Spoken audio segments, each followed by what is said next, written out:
Hello everyone, I am Shwetambari Sharma from KMS fashion. आज हम revision of question paper part 7 लेके आए हैं, जो कि हमारा 5 नवंबर 2020 NTA नेट होम साइंस का क्वेश्चन पेपर है। सो ऑलरेडी जो 6 पार्ट्स हैं वो आ चुके हैं, आप हमारी प्लेलिस्ट में जाके उसको देख सकते हैं। हमारी live classes for textiles and apparel designing start है, उसको भी आप ज्वाइन कर सकते हैं। और ज्वाइन करने के लिए आप व्हाट्सएप कर सकते हैं ऑन 8901525034 पे, या फिर आप हमें मेल कर सकते हैं 3kmsfashion@gmail.com पे। साथ के साथ हमारे टेलीग्राम ग्रुप पे भी ज्वाइन कर सकते हैं। शॉर्टली अब हमारे टेलीग्राम ग्रुप को ज्वाइन कीजिए, वहाँ पर हमारे क्विजेज स्टार्ट हो जाएंगे। और अगर आपको 10 यूनिट्स जो हमारी होम साइंस की है उसमें से किसी भी पर्टिकुलर यूनिट के नोट्स लेने हो, तो पर्टिकुलर और इंडिविजुअल यूनिट के भी आपको PDF कंप्लीट डिटेल्ड नोट्स मिलेंगे विद प्रीवियस ईयर, जो आपके जब से ऑनलाइन स्टार्ट हुआ है तब के क्वेश्चन आंसर्स, जो आपका क्वेश्चन पेपर है उसके सॉल्यूशन के साथ।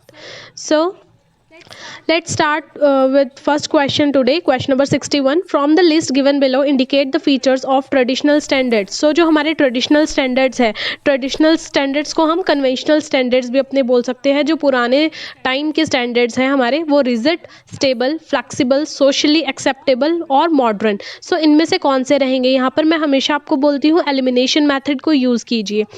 आपको पता है पुराने methods कौन से होते थे? बिल्कुल टिकाऊ methods होते थे। उसी के अकॉर्डिंग हमारा आंसर भी है, दैट इज थर्ड। ये हमारे रिजिड रहते हैं, स्टेबल रहते हैं और सोशली एक्सेप्टेबल भी है। अब देखिए, सबसे पहली बात, जो एलिमिनेशन मेथड था in traditional is not modern. सबसे पहले हमारा ई है वो एलिमिनेट हो जाता है। तो इसी तरीके से फ्लेक्सिबल, आज के जो मेथड्स हैं, आज की जो टेक्नोलॉजी है, दैट इज़ फ्लेक्सिबल एक्सेप्ट पिछले टाइम की, जो पुराने एंशियंट टाइम की है, ट्रेडिशनल जो स्टैंडर्ड्स हैं वो एज इट इज़ है। नेक्स्ट क्वेश्चन पे मैच द फॉलोइंग्स है, इसमें हमारी फिनिशेज है with its purpose. Finishes are carbonizing, crabbing, decating and fulling. ये सारी हमारी किन किन पर्पस के लिए यूटिलाइज की जाती है? करेक्ट ऑप्शन है हमारा सेकंड। आइए देखते हैं। Carbonizing, it is used for convert or to be converted into carbon or charcoal, typically by heating or burning और ड्यूरिंग फॉसिलाइजेशन।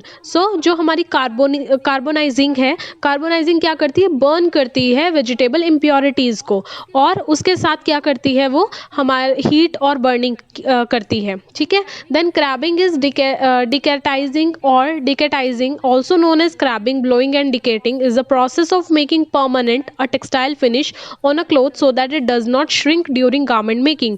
जिस टाइम हम गारमेंट को मेक करते हैं, गारमेंट को बनाते हैं, sets the weave and eliminate shrinkage. Crabbing is used to eliminate shrinkage, as well as decating is likely with crabbing, but it is a process applied to woolen, basically woolens के लिए, worsted के लिए, synthetic और blended fibre fabrics के लिए, और अलग अलग तरह की नेट्स के लिए। It involves the application of heat and pressure, इसमें हीट और प्रेशर लगता है। सेट करते हैं, डेवलप करते हैं lustre and softness, hand and to even the set the grain. यहाँ पर वो क्या करते हैं? हमारे डिकेटिंग के अंदर वो हमारी डेवलप करते हैं परमानेंट शेयर को। फुलिंग जो होता है, ये एक ऐसा प्रोसेस होता है जिसके अंदर increase the thickness and compactness of woven or knitted wool by subjecting it to moisture, heat, friction and pressure until shrinkage of 10 to 25% is achieved. In fulling, it is make the fabric more compact, ज़्यादा compact और ज़्यादा soft बनाता है। Next भी हमारा match the following है, that is types of training and description. Type of training, this is basic question, by having common sense we can apply it. If you think about it, then you can answer it. Job training is like जो आप किसी भी particular job के लिए आप train करते हैं खुद को। प्री सर्विस ट्रेनिंग इज पहले जो ली जाती है। इन सर्विस मीन्स जब आप सर्विस में हो तब, एंड ओरिएंटेशन मतलब इंट्रोडक्टरी पार्ट। करेक्ट ऑप्शन है हमारा फर्स्ट। आइए देखते हैं। इन सर्विस जो आपकी जॉब ट्रेनिंग है वो training undertaken before a job. In service training refers to training of a person already employed, means health providers work in the public or private sectors. In training मतलब जब हम training कर रहे हैं हम already employed है उस time पे हम ट्रेनिंग लेते हैं। Pre service refers to activity which take place before a person take up a job which require specific training, मतलब before a person enter service, enter करने से पहले उसको पहले प्री ट्रेनिंग दी जाती है, प्री सर्विस दी जाती है। And orientation is the process of introducing new employees to their responsibilities, coworkers and workplace. So orientation program के अंदर हम इंट्रोड्यूस होते हैं बाकी अपने एम्प्लॉय और एम्प्लॉयर्स से। नेक्स्ट क्वेश्चन में हमें सीक्वेंस पे लगाना है, put in the correct sequence the steps in planning the food plan. So food plan के लिए हमें करेक्ट सीक्वेंस के अंदर यहाँ पर प्लान करना है। सो किस चीज़ के बारे में हो रही है कि हमें फूड को किस तरह से प्लान किया जाए, फूड की प्लानिंग के बारे में यहाँ पर बात करना चाह रहे हैं वो। सो ऑप्शंस जो यहाँ पर इन्होंने हमें दे रखे हैं, that is check if the meal planned give certainty and is within income, indicate number of exchange, include meat and pulse for protein, list dishes served in each meal, not energy and protein required. So correct option is third, that is सबसे पहले आपका आएगा कि आपने energy और protein कितनी चाहिए उस चीज़ को लिख लेना है। देन इंडिकेट करना है कितने नंबर ऑफ एक्सचेंजेस हमें चाहिए। देन हमें उसमें इंक्लूड करना है, क्योंकि यहाँ पर हम एनर्जी और प्रोटीन की बात कर रहे हैं, so meat and pulse for protein. Then list dishes served in each meal, and at last check if the meal plan give certain and is in within the income, कि वो हमारी सही इनकम के अंदर है और सारी चीज़ों के अंदर है, प्रॉपर है या नहीं है। Okay, then next question is emerging lipid risk factors for CVDs are elevated lipoprotein, low apolipoprotein, A1 impaired glucose level, high total cholesterol, HDL cholesterol ratio and inflammatory markers. So अगर हम इसके अंदर emerging कितना हमारा lipid risk factor होता है CVD में, सबसे पहले हम जानते हैं इसका करेक्ट ऑप्शन है 4, that is CVD is your cardiovascular disease. ये एक general type of conditions after the affecting the heart and blood vessels, हमारे ब्लड वेसल्स और हार्ट को एक कंडीशन इफेक्ट करती है, that is our cardiovascular disease.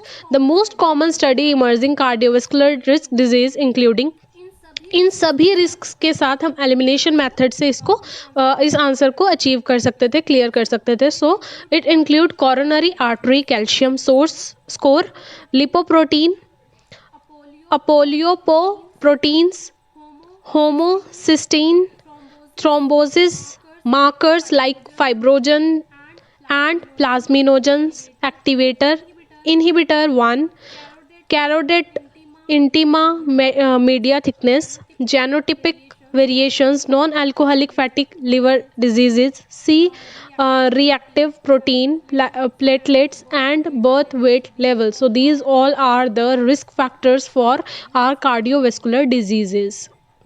Next question, from among the following items choose the objective of aesthetic planning. aesthetic planning जो हमारी कहते हैं ना किसी चीज़ की aesthetic look है, तो aesthetic planning क्या होती है basically? Expressiveness, cost effective, beauty, functionality और वेराइटी। करेक्ट ऑप्शन है 4, दैट इज किसी चीज़ को एक्सप्रेस करे, ब्यूटी भी हो और फंक्शनैलिटी भी हो, मीन्स सारी चीज़ें कंपाइल में रहे, उस वो किस चीज़ के लिए हम पर्टिकुलर उस प्लान को कर रहे हैं वो चीज़ एक्सप्रेस भी करे, ब्यूटीफुल भी लगे और साथ के साथ उसकी फंक्शनैलिटी जिस पर्पस के लिए करे वो फंक्शन भी फुलफिल हो।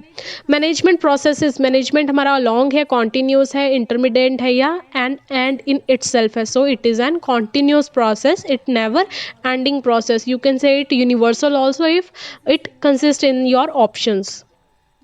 The delivery of hot cooked midday meals in an urban city is done by, so midday meal अगर आप अर्बन सिटी में डिलीवर कर रहे हैं तो उसको सेंट्रलाइज सर्विस बोलेंगे, कमिश्नरी सर्विस बोलेंगे, कुक एंड चिल मेथड बोलेंगे या बल्क डिसेंट्रलाइज्ड मोड बोलेंगे। सो करेक्ट ऑप्शन है 4, that is cooked, chill and cook your bulk decentralised mode. सो यहाँ पर अगर हम डिसेंट्रलाइज मोड की पर्टिकुलरली बात करते हैं तो ये जितने भी हमारे कोल्ड मीट या फिर हमारा hot cooked mid day meals होते हैं उसको हम एक कार्ट के अंदर डालते हैं, रोल करते हैं और उसको रिमोट एरियाज़ में, पेनिट्रीज़ में और बाकी एरियाज़ के अंदर उसको सर्व कर दिया जाता है। सो इसीलिए हमारा जो मिड डे मील्स होता है अर्बन सिटीज़ के अंदर तो वो एक जगह बनता है और बाद में उसको सारी जगह पे मोल्ड कर दिया जाता है। देन आपका अगर मैं cook chill and cook freeze की बात करूँगी तो ये दो तरह की वैरायटी है। रेडी प्रिपेयर्ड सिस्टम है in cook chilled food service operation. Most menu items are maintained in the chilled state. सारों में चिल्ड ठंडी चीज़ें रखी जाती है पर्टिकुलर पीरियड ऑफ टाइम के लिए। और कमिश्नरी सिस्टम जो है हमारा characterised by the centralised food procurement and production facilities which distribute of prepared menu items to serve remote areas में वो ऑलरेडी प्रिपेयर्ड आइटम्स को फाइनल प्रिपरेशन और सर्विसेज के लिए यूज़ किया जाता है। सो करेक्ट ऑप्शन है हमारा bulk decentralised mode. Next question is are list 1 and list 2 जिसमें पॉल्यूटिंग एजेंट्स और कैटेगरीज हैं। सो यहाँ पर जो हमारा रहेगा वो हमारा ऑप्शन नंबर 4 सही रहेगा। आइए देखते हैं। Carbon monoxide is a colourless odourless and tasteless flammable gas that is slightly less denser than air. So carbon monoxide is for combustion products. Then benzene की अगर हम बात करते हैं, benzene and styrene are volatile organic compound जिसको हम VOCs भी बोलते हैं, widely distributed in the environment. Tobacco, smoke, traffic explorer and solvents used for paint, rubber and adhesives are known source for these compounds. So हमारा जो particularly benzene है that is a volatile organic chemical. Next is हमारा asbestos is an inhalation of asbestos dust has been long recognized. So means ये हमारा एक industrial hazardous जो है वो polluting agent है which is particularly respirable particulate. And last is our fungi is biological warfare agents are microorganism like virus, bacteria and fungi. So that's why इसमें हमारा correct option है ऑप्शन नंबर 4। आज का last question हम यहाँ पर लेके चलते हैं।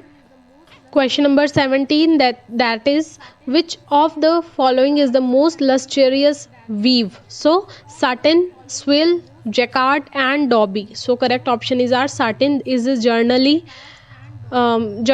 known for its lustrous finish and beautiful drape. सो अगर आपको ये वीडियो समझ में आई है और पसंद आई है तो प्लीज़ लाइक कीजिए, शेयर कीजिए, कमेंट कीजिए, सब्सक्राइब कीजिए KMS फैशन पे। Till then good bye, have a nice time.